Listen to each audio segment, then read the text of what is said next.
เป็นแม่พ่อเป็นแม่เป็นพ่อของลูกแต่จะเป็นอดีตสามีของผู้เป็นภรรยาได้ล้มหายตายจากก็ได้มีทั้งเนนและทั้งแม่ขาวผู้เป็นลูกเป็นหลานได้มาบวชบำเพ็ญบุญกุศลสงหาช่วงระยะสร้างพระภูมิมูแลบลื่นบวชมื้อเช้ากระสิกมื้อแลงก็มาบวชตามตันติประเพณีบวชเพิ่นมีหลายประเภทบวชหลับบวชลองเห็นเพิ่นบวชอันนั้นคือบ้านเฮาบวชครองประเพณีก็คือจังซี่แหละคนลมหายตายจากแต่พ่อแต่แม่เคยเคารพถือว่าเป็นตันติประเพณีจะสั่นหรือไหวจะซ่าได้สำใดกะยาเพิ่นว่าเป็นสร้างเป็นการสร้างบุญบำเพ็ญทานสงหาผู้ที่เฮาหักฉะนั้นบวชแล้วเพิ่นก็ต้องอยู่ในกฎหรือในระเบียบคือสามเณรคือศีล10แม่ขาวมี4คือศีล8ศีลทั้งสองประเภทคือศีลที่คล้ายๆคือกันในต่างแต่ว่าแม่ขาว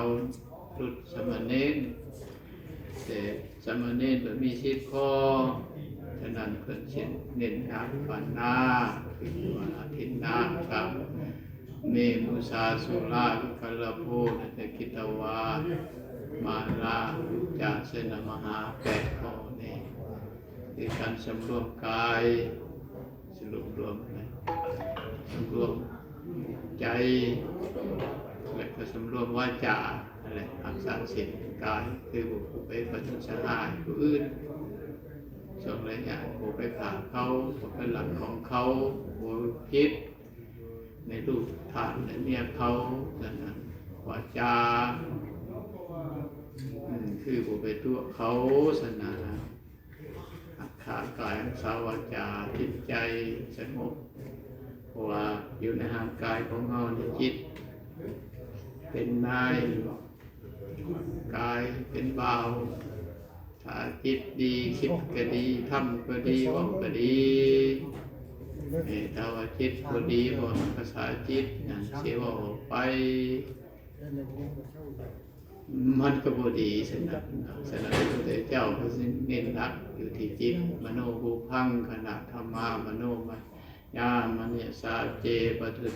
เยนะภาสติวากโลติวาตัตุนังทุกขมันวันติจักโกตุหธรรมเป็นภาษาเฮาธรรมทั้งหลายมีใจเป็นใหญ่มีใจเป็นประมุขเป็นประธานสำเร็จแล้วด้วยใจถ้าคิดดีคิดเฮ็ดก็ดีทำก็ดีความดีและความชั่วนั้นบ่ได้หนีไปใส่คือกับกงเกวียนคันบ้านเฮาคือกงเกวียนเดินตามห้อยหมูสันนั้นแหละสันนั้นช่วงระยะนี้จังสิมาเฮามารักษากายและวาใจเวลาสั่นสมบูรณ์ผู้ที่จากไปเพิ่นจะสิได้รับอานิสงส์ตลอดถึงผู้ที่ยังอยู่นี้ผลนั้นก็สิได้สุทอนย้อนกลับเข้าสู่เฮามีความสุขกายสบายใจและมีอายุมั่นขวัญยืนคือการรักษาศีลนี่เพิ่นเฮ็ดให้งามฤทธิ์เดชของศีลนี่ท่วนทางลมจิกเพิ่นบกลมใต้ก็ตามหอมเพิ่นเอาใส่ในศีลของศีลเฮ็ดให้งามเอาเท่านี้แหละเด้อใกล้สิได้สันเข้าแล้วอายุมั่นขวัญยืนทุกคน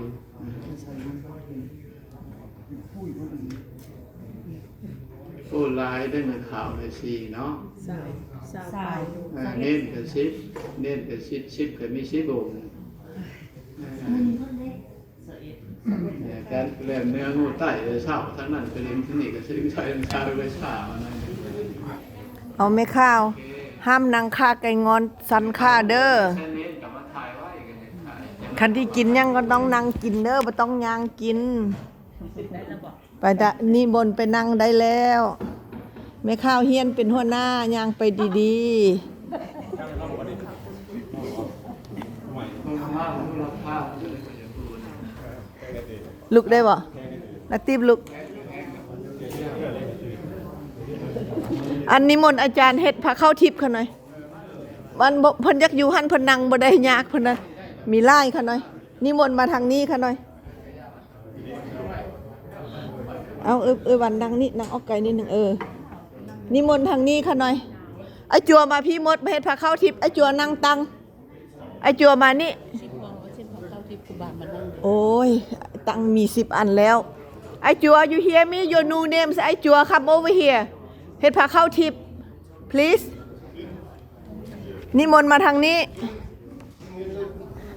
ไอ้จัวไม่มาทางนี้หมดไอ้จัวไม่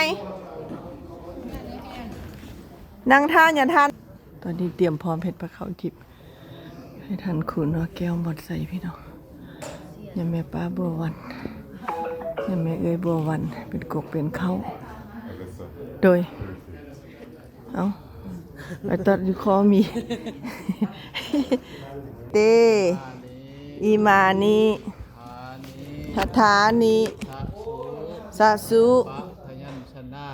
ปะพยัญชนะนี้สัทธอุตกานี้สะกัมพลานี้ทันโนแก้วมอนไซจิตตะมรณานี้สัพพโพสนะอาหาลานี้วุฒะธรรมะสังฆะโพธิลูกขาโพสนทายะเอมะอิมานิมะยัมพันเตมัตตกะพัตตานิโพสนะภาสนังสัปปริวารังภิกขุสังคัสสะโอโนสญามะสาธุโนพันเตภิกขุสังโฆอิมานิมัตตกะพัตตานิสะโพสนะภาสนังสัปปริวารังปฏิคังหาตุอมหกันเจวะมาตาปิตุอาทินันจะญาติกานังติคารตังทิตายะสุขายะข้าแด่พระทรงผู้เจริญ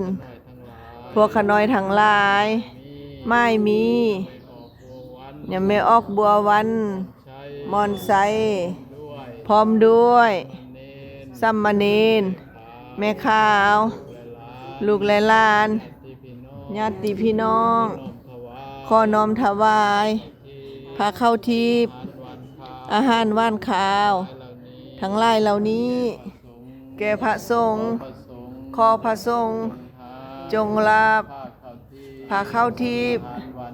อาหารว่านข้าวพร้อมทั้งเครื่องบริวาร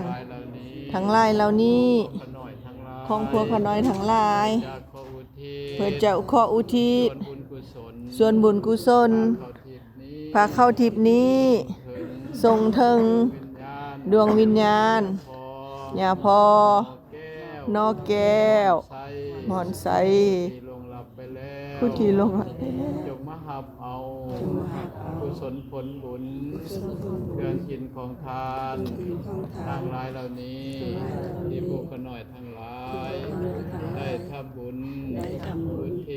อุทิศส่งให้ในวันนี้ถ้าหากว่าดวงวิญญาณของท่านโนแก้วมอนไซผู้ข่าวสารการทำบุญในวันนี้พวกขน้อยทั้งหลายขออัญเชิญพระยุดาเจ้าแม่ธรณีจงนำเอาข่าวสาร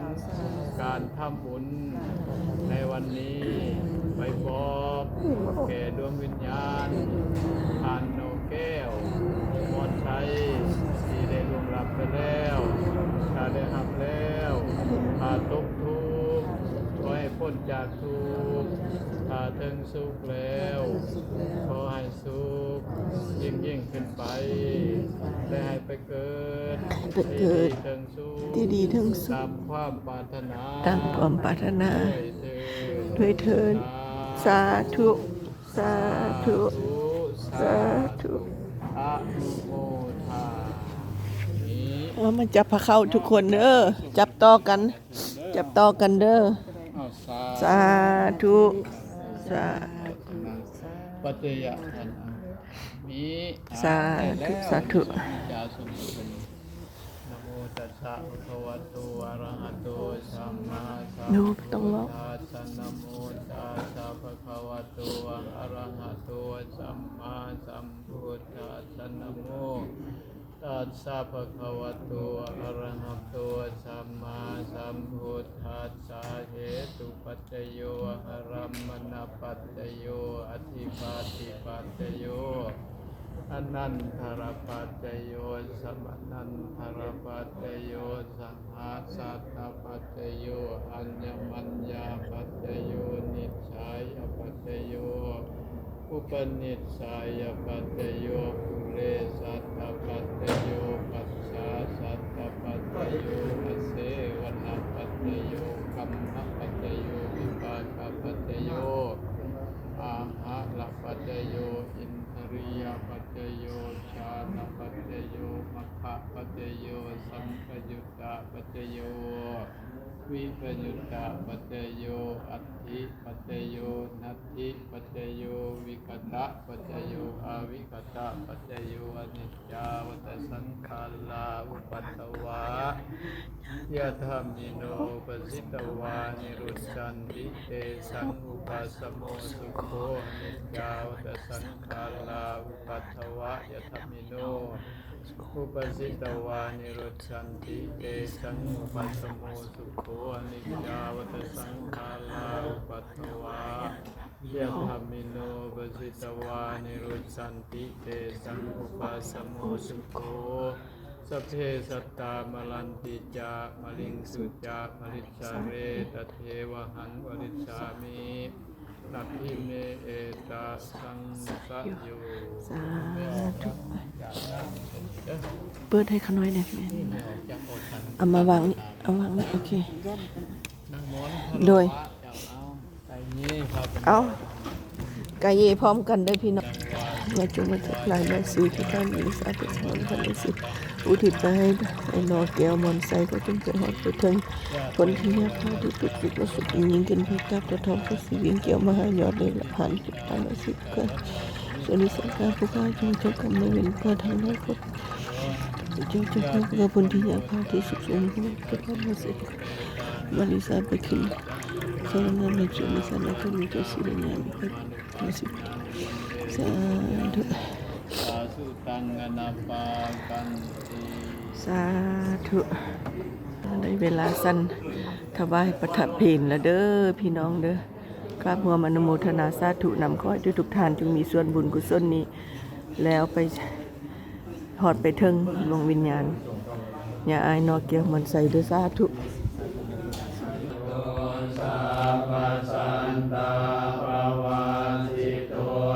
พรฮับพร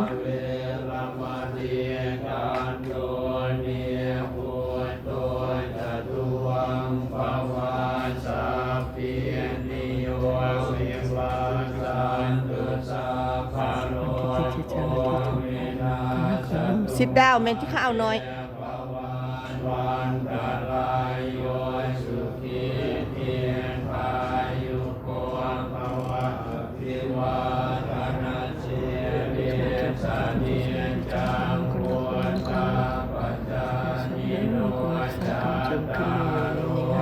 สุขให้ลม